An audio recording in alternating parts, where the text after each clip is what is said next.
एक ही नाम, देखिए एक ही नारा, एक ही नाम, जय श्री राम, जय श्री राम। सिर्फ और सिर्फ मोदी जी।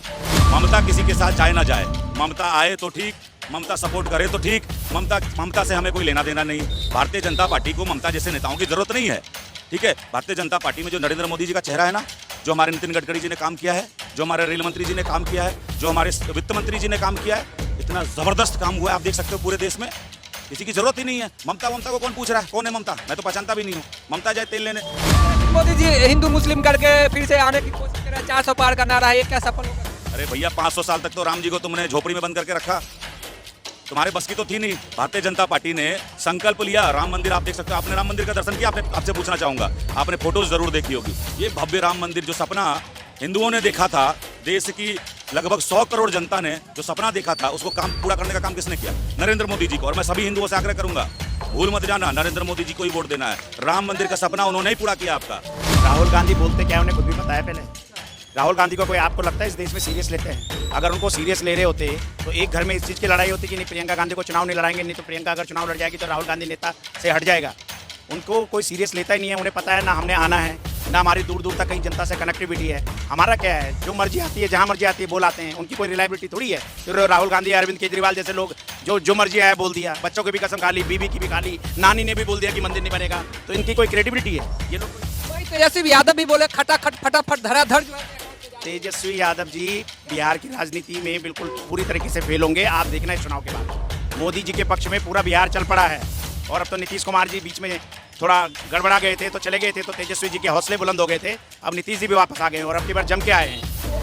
मतलब नीतीश कुमार खुश नहीं है क्या? पूरे खुश हैं नीतीश कुमार जी, पूरे खुश हैं। नीतीश कुमार जी अपने भाषणों में कहा है कि एक बार गलती हो गई थी, मरते दम तक मोदी जी का साथ दूंगा।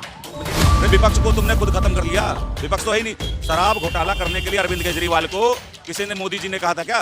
शराब घोटाला तो उसने अपनी मनमर्जी से किया। और अभी मैं सुन रहा था, आप बिहार की बात कर रहे थे और नीतीश कुमार और लालू यादव की बात कर रहे थे। देखिए, चारा चोरी करते करते बाप गया जेल, है ना, अब पूरा खानदान जेल जाएगा।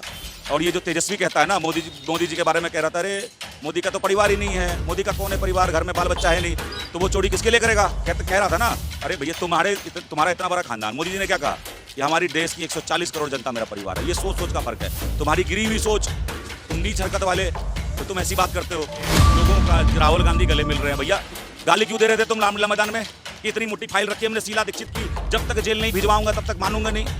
अरे बेशरम, कुछ तो शर्म करो, डूब मरो।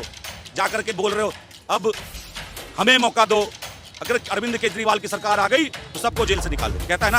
अरे भैया तुम 30 सीट पे चुनाव लड़ रहे हो, कैसे सरकार बनाओगे? फालतू की बकवास।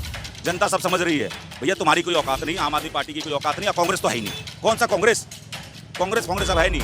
ये सारे विपक्षी, सारे दलाल एक जगह जमा होकर के दलाली कर रहे हैं और जनता समझ रही है इन दलालों के चक्कर में नहीं आने। जी हाँ दोस्तों, आप देख रहे हैं हिंदी न्यूज और अभी हम ग्राउंड रिपोर्टिंग पर यहाँ ग्राउंड पे सिर्फ एक ही चीज़ चल रही है। ऐसे व्यक्ति जो कि गलत कमिटमेंट करके आया था, उसको साफ करने के लिए बिल्कुल सही उन्होंने टाई अप किया है। हाथ से झाड़ू लगाई जाती है, लेकिन इस वक्त दिमाग जो है बीजेपी का चलेगा। हाथ में झाड़ू होगी और झाड़ू से सफाई होगी, बस सिर्फ झाड़ू साफ कर दे। केजरीवाल कहते हैं कि तानाशाह मोदी जी को तानाशाह कर, क्या सही है गलत है? वो तानाशाही जो व्यक्ति अपने घर में चलाता है, अपने घर में घुस के एक महिला की पिटाई कर देता है, उसको अगर तानाशाही वो आरोप लगाएगा तो आप खुद ही समझदार हैं। पब्लिक बहुत समझदार है। तानाशाही का मीनिंग अपने घर से शुरू होता है, बाहर की बातें नहीं होती हैं। और मैं तो पब्लिक से सिर्फ एक ही अपील कर रहा हूँ कि वोट डालने से पहले किसी पे एहसान ना करें। सिर्फ ये सोचें कि जो सीवर का पानी वो घर में पी रहे हैं, उससे जो लीवर ख़राब हो रहा है, आपके घर में अगर 6 लोग भी हैं, आप, आपकी वाइफ और 2 बच्चे और माता पिता, 6 लोगों का अगर लीवर ख़राब हो गया तो एक बार लीवर ट्रांसप्लांटेशन का खर्चा 30 लाख आता है। तो ये जो थोड़ा जो फ्री का, बिजली का जो लालच के चक्कर में कुछ लोग वोट डाल आते हैं, वो भी वोट ना डालें। मोदी पे, किसी पे भी एहसान ना करें। सिर्फ ये सोचें कि अपने घर के, अपने बच्चों की बीमारी से, क्योंकि लीवर ख़राब होने के बाद ये एक ऐसा ऑर्गन है जो नॉन रिपेयरेबल है। सर कहते हैं कि मतलब जो है केजरीवाल जो अच्छे काम कर रहा था, मोदी जी को अच्छा नहीं लग रहा है, ऐसा है? वो सही कह रहे हैं ना, उनकी काम अच्छा ये है कि मैंने आपको क्या कहा, आप कोई भी काम मत देखिए अगर आप सामने खड़े हैं, कल को भगवान ना करे आपकी आंखें बंद हो गई और ये सिंगापुर बन गया, स्विट्जरलैंड बन गया, तो क्या करेंगे? तो हिंदुस्तान को जो हिंदुस्तान धीरे धीरे डेवलप हो रहा है, लेकिन जिंदा रहने के लिए पहले पानी तो ठीक पिला लो। जो व्यक्ति पानी नहीं पिला सकता, सीवर का आज कहीं पे भी कोई एक जगह भी ऐसी बता दीजिए जहाँ साफ पानी आता है। प्लस आपको जो फ्री के पानी की बात करते हैं उसके चक्कर में बिस्लरी खरीदनी पड़ती है, और उसके बावजूद भी हॉस्पिटल जाते हैं। हॉस्पिटल में जाके देखिए कि लीवर की कितनी समस्या आ रही हैं, और लीवर आपके परिवार में जब सबका ही खराब हो जाएगा तो भाई करोगे क्या? मतलब 60 साल में जो कांग्रेस ने गड्ढे किए थे, हम उसको गड्ढे को भरने का काम कर रहे हैं। गड्ढे तो अब मोदी जी ने ऑलमोस्ट भर दिए हैं। अब तो बस फ्लाइंग मशीन वाली रोड बना रहे हैं धीरे धीरे, वो काफ़ी हद तक बन चुकी हैं, और उस पर जो है हमारा सिस्टम चलना शुरू कर चुका है। आप देखिए ना, आपकी ट्रेन्स अवेलेबल हैं, सब कितनी फैसिलिटी होती जा रही है। दिल्ली में रहते हुए देखिए, केजरीवाल से तो और कांग्रेस से तो कोई कंपैरिजन ही नहीं है मोदी जी का ना। अब तो हम अलग तरीके से सब चीज़ें डेवलप चल रही हैं। मैं तो कह रहा हूँ आज किसी और चीज़ के डेवलपमेंट की बात करने का समय नहीं है, आज सिर्फ वोट डालने का समय है। तो वोट डालते टाइम हर व्यक्ति ये जरूर सोच ले कि क्या अपने बच्चे को हॉस्पिटल में एडमिट कराते वक्त उसे 30 लाख रुपए जब खर्च करने पड़ेंगे, उसकी चिंता करे वो। जिस तरह से कांग्रेस कह रही है 1 करोड़ रोजगार देंगे, राहुल गांधी का दावा है कि 1 करोड़ जनता को रोजगार मिलेगा हर साल, महिलाओं को 1 लाख रुपया मिलेगा, क्या कहेंगे? राहुल गांधी बोलते क्या है उन्हें खुद भी पता है। पहले राहुल गांधी को कोई आपको लगता है इस देश में सीरियस लेते हैं? अगर उनको सीरियस ले रहे होते तो एक घर में इस चीज़ की लड़ाई होती कि नहीं प्रियंका गांधी को चुनाव नहीं लड़ाएंगे, नहीं तो प्रियंका अगर चुनाव लड़ जाएगी तो राहुल गांधी नेता से हट जाएगा।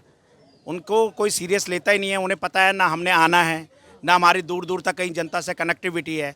हमारा क्या है, जो मर्जी आती है जहाँ मर्जी आती है बोल आते हैं। उनकी कोई रिलायबिलिटी थोड़ी है कि राहुल गांधी अरविंद केजरीवाल जैसे लोग जो मर्जी आया बोल दिया। बच्चों की भी कसम खा ली, बीबी की भी खा ली, नानी ने भी बोल दिया कि मंदिर नहीं बनेगा। तो इनकी कोई क्रेडिबिलिटी है? ये लोग कोई वही तेजस्वी यादव भी बोले खटाखट फटाफट धराधर जो है अकाउंट में जाएंगे। तेजस्वी यादव जी बिहार की राजनीति में बिल्कुल पूरी तरीके से फेल होंगे। आप देखना इस चुनाव के बाद मोदी जी के पक्ष में पूरा बिहार चल पड़ा है।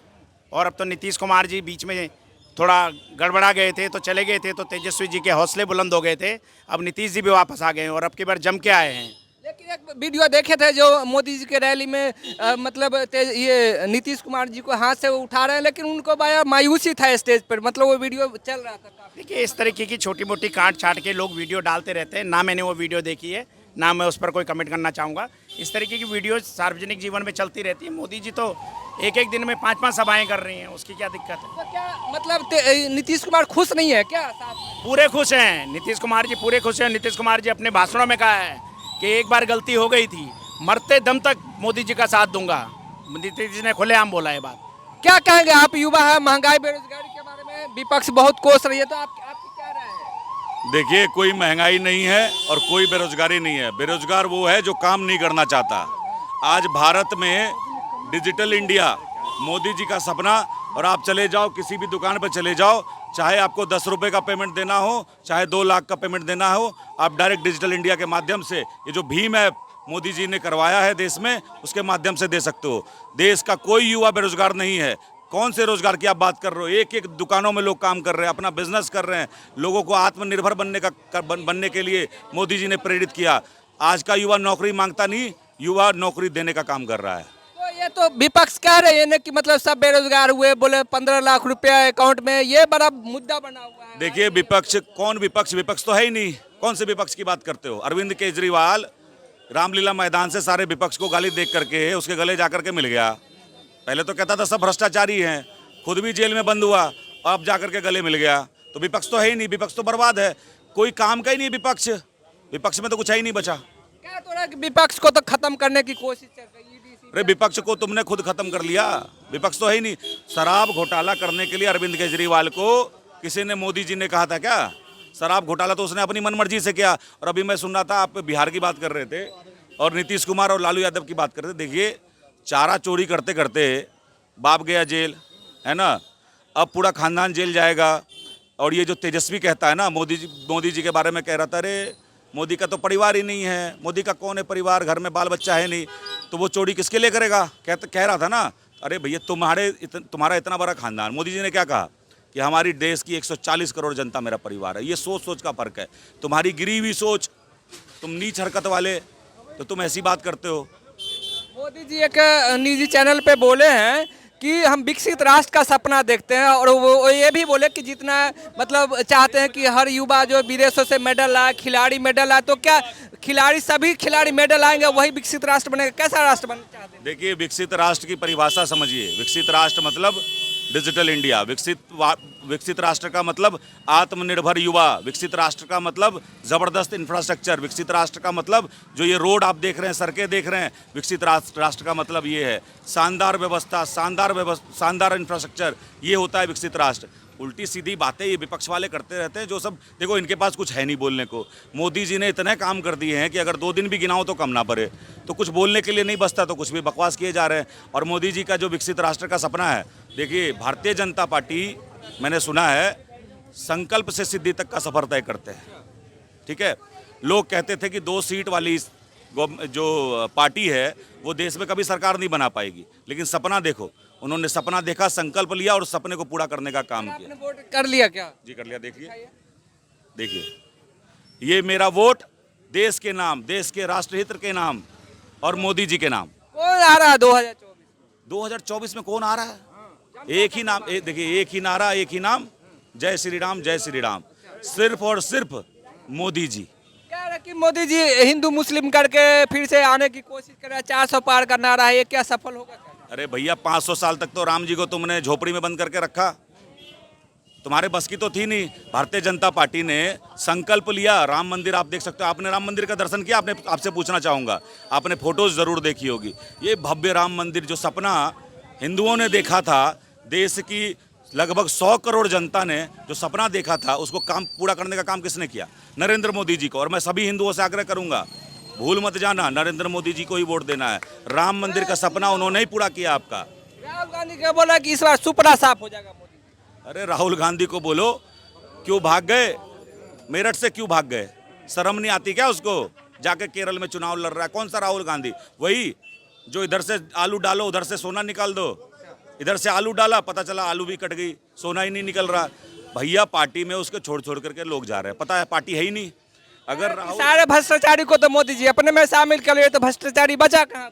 सारे ईमानदार लोग तो एक साथ मंच पे आकर के हाथ में हाथ, गले में गले मिल करके, अरविंद केजरीवाल, सारे लोगों का राहुल गांधी गले मिल रहे हैं। भैया गाली क्यों दे रहे थे तुम रामलीला मैदान में कि इतनी मोटी फाइल रखी है हमने शीला दीक्षित की, जब तक जेल नहीं भिजवाऊंगा तब तक मानूंगा नहीं।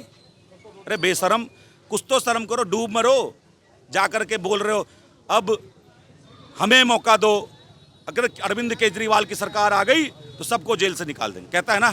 अरे भैया तुम 30 सीट पे चुनाव लड़ रहे हो, कैसे सरकार बनाओगे? फालतू की बकवास। जनता सब समझ रही है भैया, तुम्हारी कोई औकात नहीं, आम आदमी पार्टी की कोई औकात नहीं, और कांग्रेस तो है ही नहीं। कौन सा कांग्रेस? कांग्रेस अब है नहीं। ये सारे विपक्षी, सारे दलाल एक जगह जमा होकर के दलाली कर रहे हैं, और जनता समझ रही है इन दलालों के चक्कर में नहीं आने। देखा जा रहा है ममता बनर्जी को बोलता है बीजेपी का बी टीम, तो क्या वाकई में ममता बनर्जी किसके साथ? क्या कह रहे हो? ममता बनर्जी को कांग्रेस कह दे कि बी टीम का आदमी है, तो क्या ममता बनर्जी किसके साथ जाएगी यदि जाती है तो? देखिए, ममता किसी के साथ जाए ना जाए, ममता आए तो ठीक, ममता सपोर्ट करे तो ठीक, ममता से हमें कोई लेना देना नहीं। भारतीय जनता पार्टी को ममता जैसे नेताओं की ज़रूरत नहीं है। ठीक है, भारतीय जनता पार्टी में जो नरेंद्र मोदी जी का चेहरा है ना, जो हमारे नितिन गडकरी जी ने काम किया है, जो हमारे रेल मंत्री जी ने काम किया है, जो हमारे वित्त मंत्री जी ने काम किया है, इतना ज़बरदस्त काम हुआ है, आप देख सकते हो पूरे देश में। किसी की ज़रूरत ही नहीं है। ममता को कौन पूछ रहा है? कौन है ममता? मैं तो पहचानता भी नहीं हूँ। ममता जाए तेल लेने। देखिए मोदी जी अकेले भारी हैं, बोलते हैं ना 100 बीमारी, लेकिन एक सब पे भारी, वही है। लेकिन विपक्ष महंगाई और बेरोजगारी और मतलब एजुकेशन को लेकर सबसे बड़ा मुद्दा बना के बैठी हो इस बार, क्या कहें? देखिए कोई महंगाई नहीं है। पहले लोगों की तनख्वाह 4,000 रुपये होती थी, अब ओसी की तनख्वाह 40,000 है। ठीक है, मैं आज से 10 साल पहले 8-10 हज़ार रुपये कमाता था, लेकिन अब मुझसे बात करोगे तो मेरी तनख्वाह 10 गुना से भी ज़्यादा हो गई है।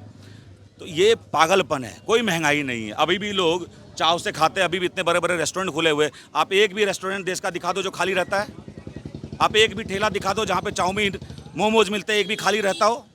तो सभी युवा मोमोज बेचेंगे? अरे मैं मोमोज बेचने की बात नहीं कर रहा हूँ। आप जब कह रहे हो महंगाई, तो मैं उसकी बात कर रहा हूँ कि महंगाई है कहाँ देश के। आप जब निकलोगे सामने इसी रोड पे तो आपको इतनी भीड़ दिखेगी, तो आप समझ सकते हो लोगों के पास कितना पैसा है। और सुनो, देश का युवा क्या बोला आपने? मोमोज बेचेगा। अरे देश, विपक्ष कह रही है ना, अरे सब विपक्ष पकौड़े। विपक्ष तो है ही नहीं।